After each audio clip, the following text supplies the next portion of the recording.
Hello, darkness, my old friend.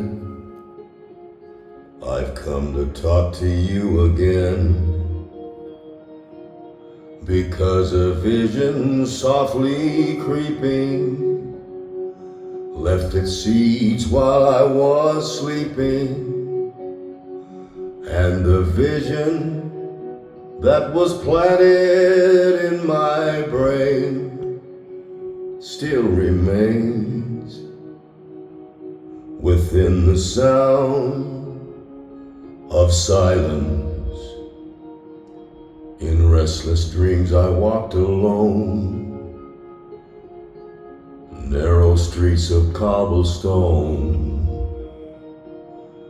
'Neath the halo of a street lamp, I turned my collar to the cold and damp, when my eyes were stabbed by the flash of a neon light that split the night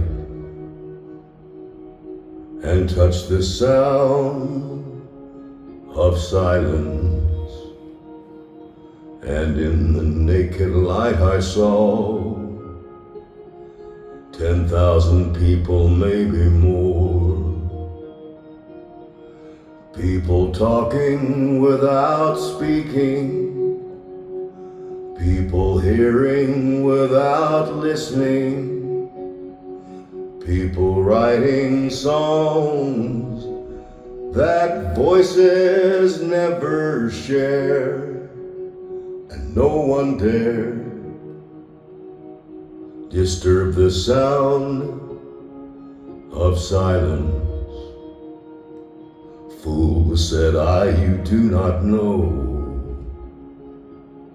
Silence like a cancer grows. Hear my words that I might teach you. Take my arms that I might reach you. But my words, like silent raindrops, fell, echo in the wells of silence. And the people bowed and prayed to the neon god they made, and the sign flashed out its warning in the words that it was forming. And the sign said the words of the prophets are written on the subway walls and tenement halls, whispered in the sound of silence.